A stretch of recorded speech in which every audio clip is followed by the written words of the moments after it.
Hi, I'm Mitch, and welcome to the Restoration Road, where my guest today is my very good friend, Ty Bello. Ty, thank you so much for being with us today. Thanks, Mitch. Pleasure. You're the author, you're the keynote speaker, you're the coach. I want to get into everything, but I love your new book, 25 Sales Tips You Can Learn from Your Mother. It's new because you've added a little something at the end. I want to talk about that, but our good friend, our mutual friend, Kristen Bassance helped you with it. Could you talk a little bit about Team at Work and your passion behind that and how it connects to the book? Yeah, well, Team at Work, we've been around for about 18 years now, but it's been a long dream of ours many years before that, and I think everything in life just kind of really led up to us starting that business, and Kristen's part of that, and so are a few other folks. We go in or come alongside of businesses where they're at today, they're here, and try to help them get to there, where they want to be. We focus a lot on leadership and customer service and also sales, and thus the book written about sales tips that we can learn from our mother. And you end up speaking all over the country, right? Yeah, very fortunate. I get to see a lot of different folks and really engage with them and talk about things that matter, if you will, things that really matter in their life, both personally and professionally. Try to find that balance between the two and how they can grow and mature as professionals, especially in the sales area. That's awesome. Well, I know that all of this flows from your personal story and your passion. And I'd like to get into that. Can you just talk a little bit about how you grew up and your connection with your mom? Yeah, sure. Born and raised in a small town right above New York City called Yonkers, New York. We kind of joke, say it could have been the sixth borough, and I think they tried several times and never were successful in getting it there. But born in the 1960s, and the impact here is my mom was a single parent back in the 1960s. And it truly, truly is that it takes a village to raise a child. Because I had my mom, my grandmother and grandfather, who were 60 and 62 when I was born, and her siblings and cousins. So there were 9 siblings and there were 18 cousins. I was number 18, then 19 came after me. And it was that true small family, you know, walk to church on Sundays, go to the grocery store, the bakery, pick up the bread, pick up the pastries, all of that typical New York stuff. But in the 1960s, as a single woman raising a child, it took this village that was our family to raise me. I had cousins invest in me. I had teachers invest in me. My grandmother, my grandfather, Pop, I always called him Pop. Just, I think I gave him new life in 1960 when I came on. I was like, there we were. And what a blessing I've had over my lifetime. You had a real special relationship with him, right? I did. You know, when I look at, you know, the void maybe caused there by not having a dad actively in my life, he did. I mean, at 60 years old or 65, 66, when I started playing sports, never missed a game, anything it was, would throw baseball with me, would pitch to me, whatever. Other cousins would chip in, take me to basketball games, whatever it was. So they rose to the occasion. And I never took it for granted. Still to this day, I'm in touch with many of my cousins still back in the East Coast and across the country, and never took it for granted the investment that they made in my life. So obviously you played baseball, so I just picture all that when I think about what you've described and the picture you painted. How did you decide to enlist in the Air Force? So Yonkers, for what it was, an amazing town to grow up in. I just saw myself, and I share this in one of my keynote addresses, I just saw myself not progressing. I didn't feel like this was where my story was supposed to be written, the rest of it, and finished. There's this place at the top of Orchard Street and Moquette Row. It's called The Wall. Okay, and everybody I knew growing up, as you got older, you got your seat at the wall. And I was literally driving home at 16 from school, and I saw everybody out there right after school just sitting on the wall. And then at night it would transition to an older group on the wall. If that was my future and my destiny, I didn't want that. So really, didn't even talk to my mom about it. I just went down and started talking to a recruiter to find out a little bit more about the Air Force and what that would be like. How'd you pick the Air Force of Well, all the armed services? I had relatives that were in the Navy, had relatives that were in the Army, didn't have anybody that was in the Marines, and it looked unique to me. It looked different to me. I didn't want to fly, I knew that, but I had a love for electronics, and I just thought aircraft, electronics, that might max. If I can get into that area, that would be great.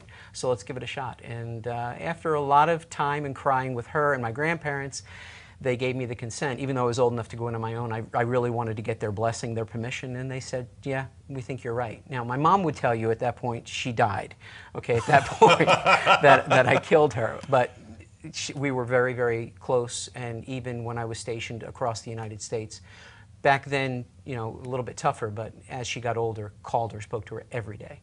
So you graduated from high school and took off? Graduated from high school, tried college, spent more time in the quad area and playing sports and stuff like that than I did in class, and realized that wasn't for me at that time. It just wasn't ready for me. And so then the Air Force was my solution. And how did that go?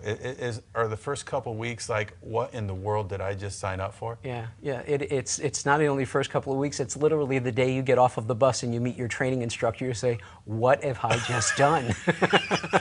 Life was so good up until just now. And the bad news is, the good news is, what's boot camp, basic training? It's an area to transform you. Right? That you go in and you get your hair cut for a reason.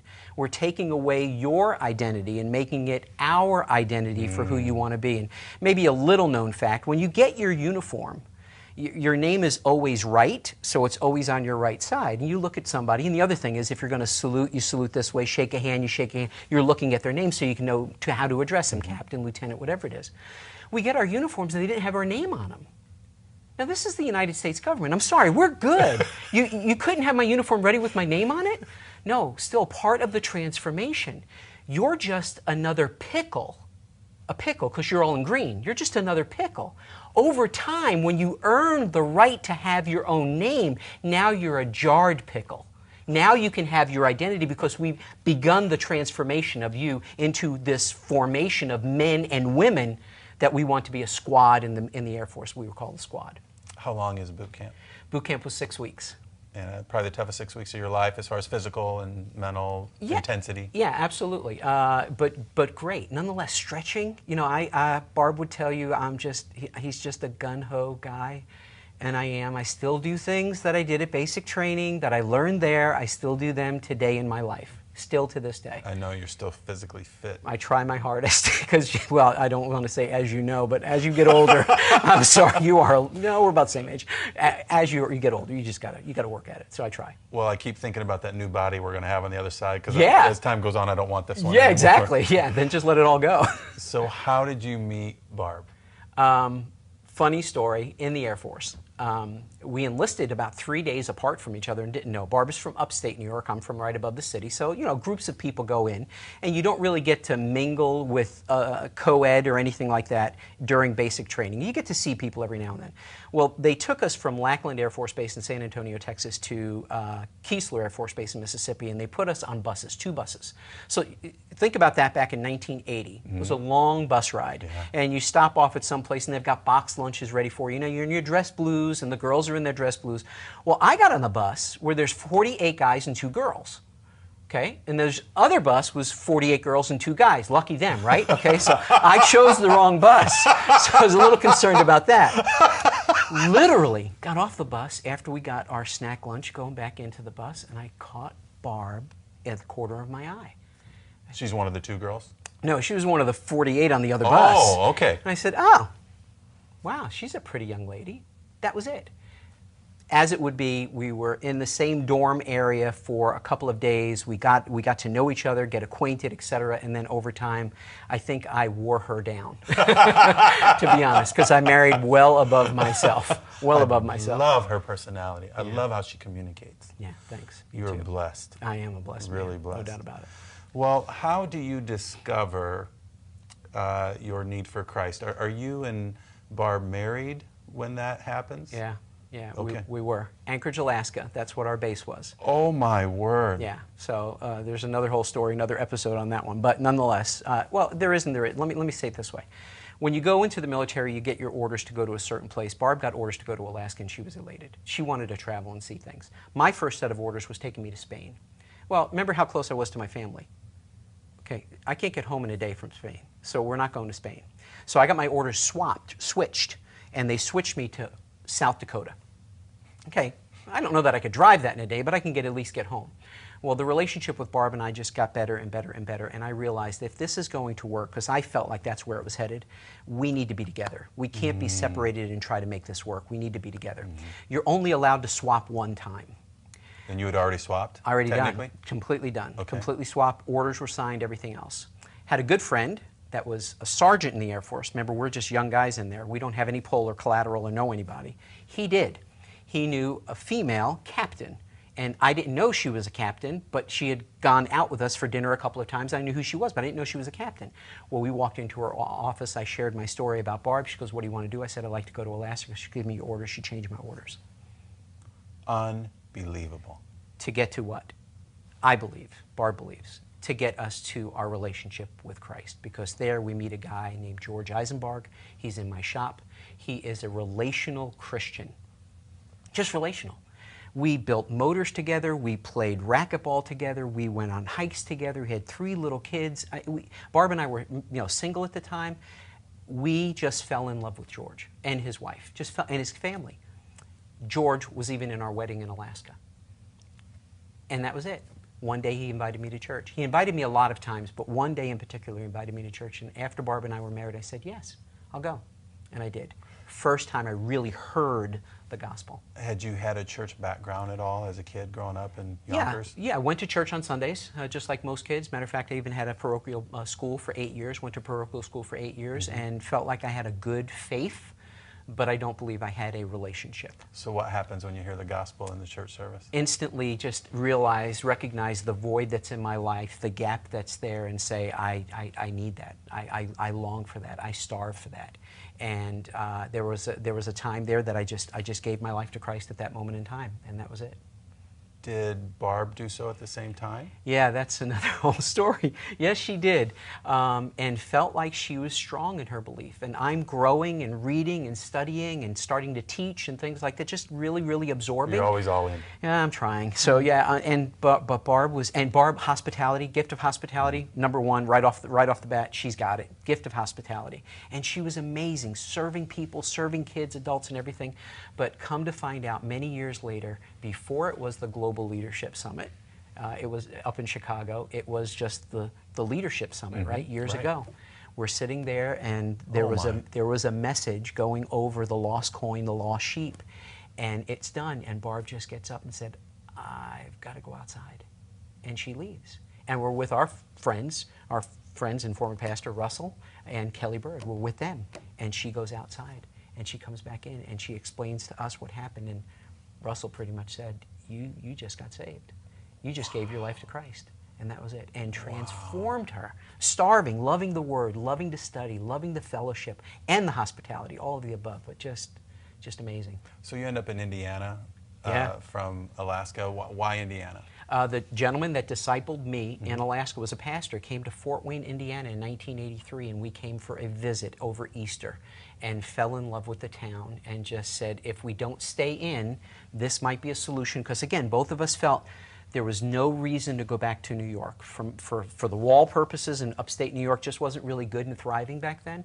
So we landed here by faith, 6-month-old baby, no job, and said, let's give it a shot. And that was it. So where did your career go? Started off at Magnavox because of my electronics and government background, and was very fortunate and blessed to be there for about 7 or 8 years. And then after that, a gentleman at church said, hey, you know what, I think you'd be good in sales because you talk really well.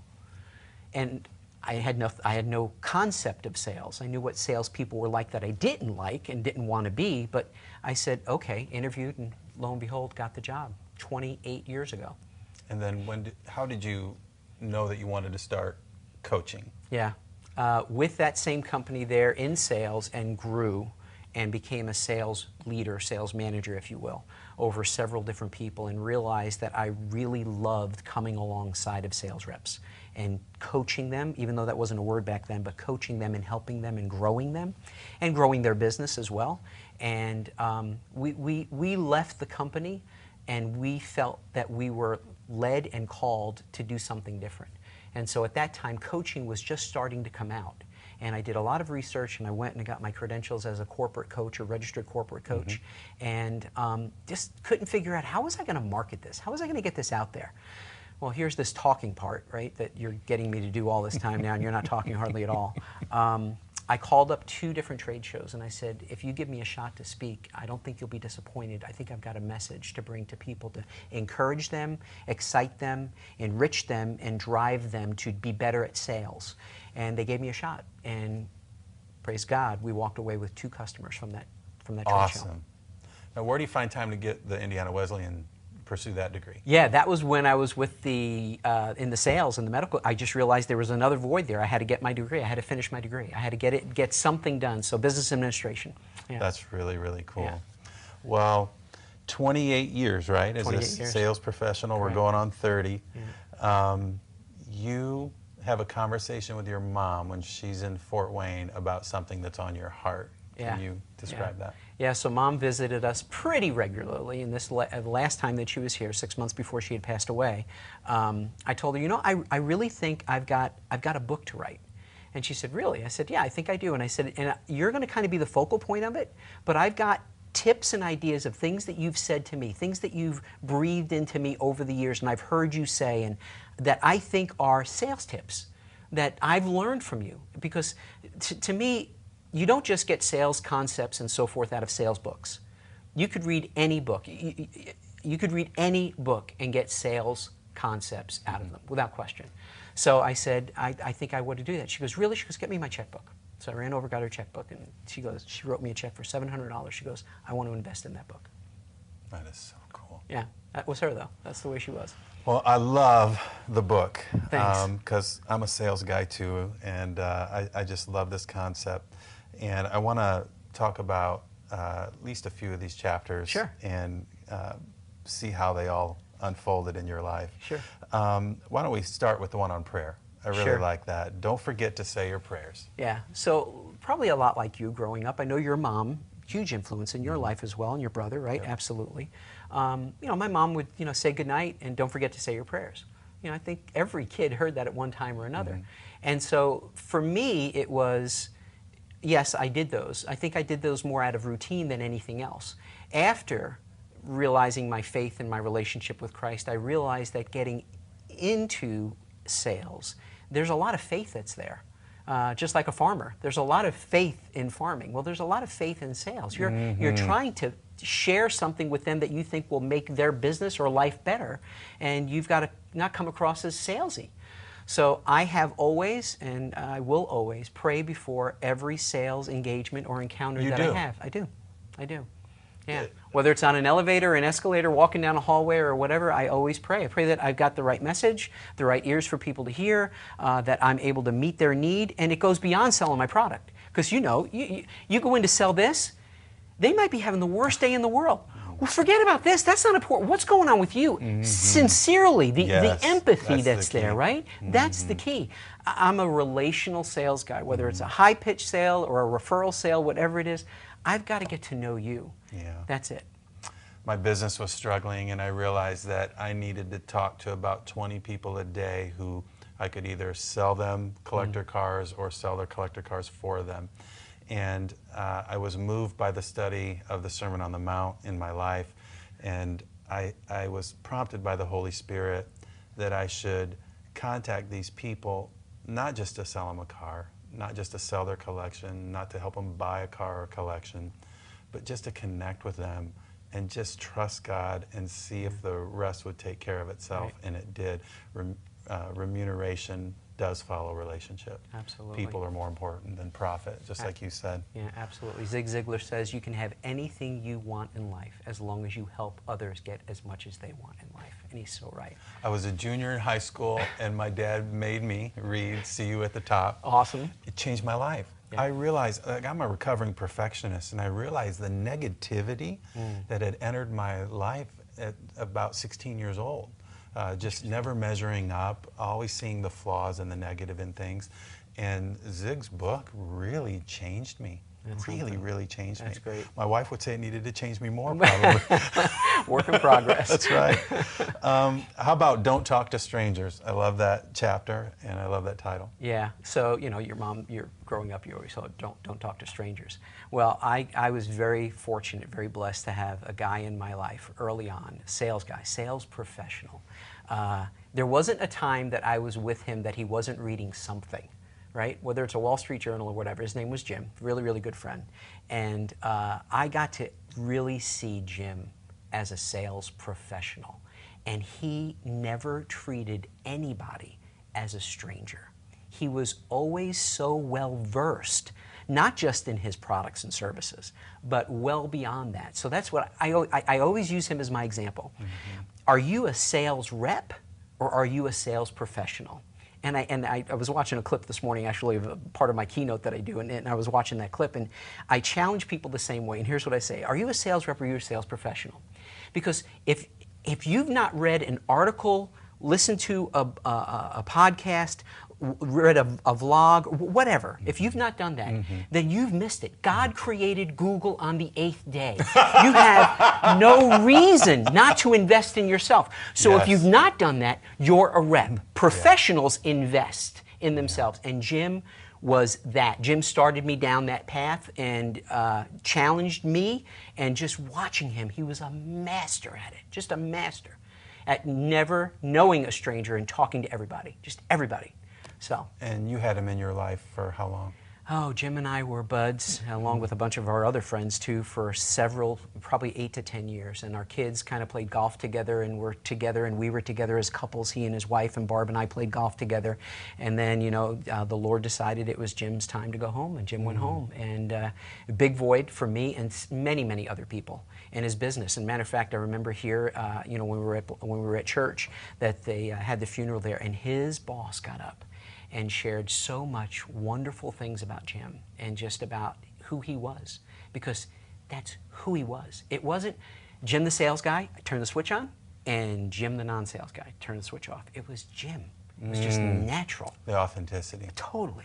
Wonderful. Authenticity is supposed to be the #1 value in our culture, because everyone deconstructs. They peel away the layers, and they want to know if you're the same all the way to the core. Right. And so, I guess in many ways we could say authenticity sells, right. but it does, because it's not pushing it, it's not right. forcing it. Well, like you in your sales, you didn't want them just to buy the car. It wasn't just about the car. It was about the relationship. No. And that's it. Long after they bought the car, did you not still want to have a relationship? Yeah. Yeah. Exactly. That's it. Yeah, no kidding. Yeah. Let's talk about the chapter, Remember Who You Are and Where Your Last Name Came From. Yeah, so that's Pop. Okay, that's 100% my Pop. You know, 60-year-old man raising, you know, pretty much raising a young man like myself. At 10, he's 70 years old. And he just wants to instill some things in me that maybe he didn't even get to do in his own sons. And I get that, because you're at a different phase in your life when you're 70 years old. You do things a little bit differently. And lo and behold, Pop was there to say that with me, and making sure when you walk out the door, you remember who you are, and remember your last name, and remember that has a lot that gets surrounded by it. So remember what you're doing and who you're doing it with, and because it could come back and hurt you. Sales, how true, right? How true. Reputation, right? Not job hopping. Get to look at a lot of resumes these days, and a lot of guys, gals bouncing around. Okay, don't understand why, you know, let's stick with it, let's stay there longer. So there's a lot of that. And that was just Pop, just making sure you knew who you were and you were grounded in that. And then when Christ came into my life, now I'm not only grounded in my last name, I'm grounded in my heavenly name. I'm grounded in that, and that's what you have to take out with you every single day to the marketplace. I was going to ask you that specifically. So do you think about your identity in Christ as you're praying before you go into the sales meeting? Yeah. That you want to remember where your last name came from, in essence. Yeah, where my last name came from. I don't want to hurt the reputation of my last name and my boy's reputation, my family's reputation. But more importantly, I definitely don't want to offend God. I don't want Him to get a black eye because of something I've done or not done in that case. So humility. A study recently done by Harvard Business Review says humility is the #1 trait in sales reps. Okay, so I wrote my doctoral thesis on this, and I tried to incorporate it into my first book, Restoration Road, and then Proverbs, Solomon teaches that humility is the beginning of wisdom. I had a picture, I was in an arena, and I don't know how this all came to me, but I just started thinking recently about if you're truly humble, not like fake, but if you're truly humble, the Bible talks about false humility. Right, right. But if you're truly humble, everybody around you wants to lift you up. And if you're truly proud, kind of everybody around you wants to put you down. Totally right. So there is this unbelievable strength in true humility because everybody around you wants to help you. I think about when I was young and so many of the car collectors or real estate auctions I had booked, those people, they wanted to help me when I was young. You know, I knew I needed the help. I probably was still a little too much on the proud side, but they were wanting to help me, and there's just great power in that. Absolutely. It's just amazing. Absolutely. I think it's how God's designed it. I get down and He lifts me up. Amen. Well, you've added something to 25 sales tips you can learn from your mother, and I'd like you to talk about those 10 additional sales coaching tips and what your thought process was there, and maybe even share one or two with us. Yeah, sure. So over the years, I've been very privileged to not only speak but also write for a bunch of different journals that are out there. And I write predominantly on sales and leadership, but a lot on sales. And so I went back through and kind of looked at all of the articles that I've written over the years and how they impact salespeople. And along with Kristen, we kind of searched through a number of them and figured out that these were the ones that really could help, again, that boot camp kind of mentality, transform maybe a sales rep's thinking. The one that I love the most is, you know, I began my career in medical sales and still do a lot in medical sales and other sales as well. But medical sales years ago, it was, you know, it was kind of like the wine and dining. You know, you would bring lunches into the medical community and so forth. Well, that's really gone away. Well, the bad news was back then it was kind of getting a bad rap. You know, that was the only way you could sell, was by bringing in lunch. And I always said, are we bringing content or are we bringing calories? Which one?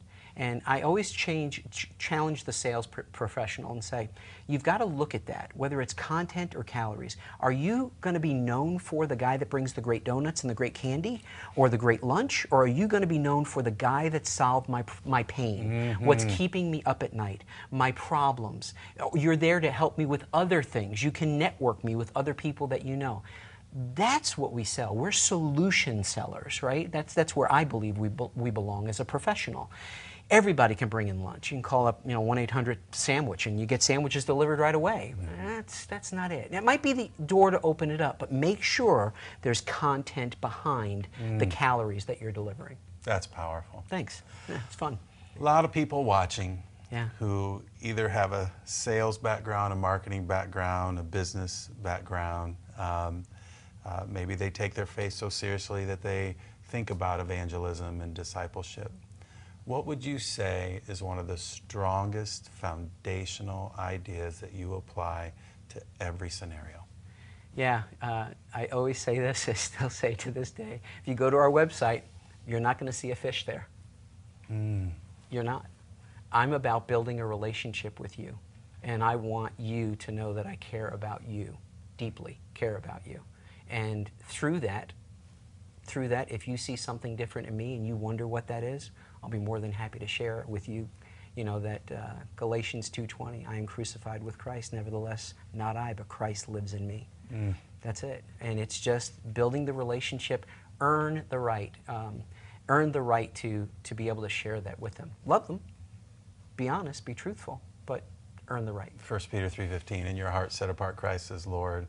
Always be prepared to have an answer for anyone who asks. And you're not letting images or anything like that in the marketplace be a barrier to get to that point. Right.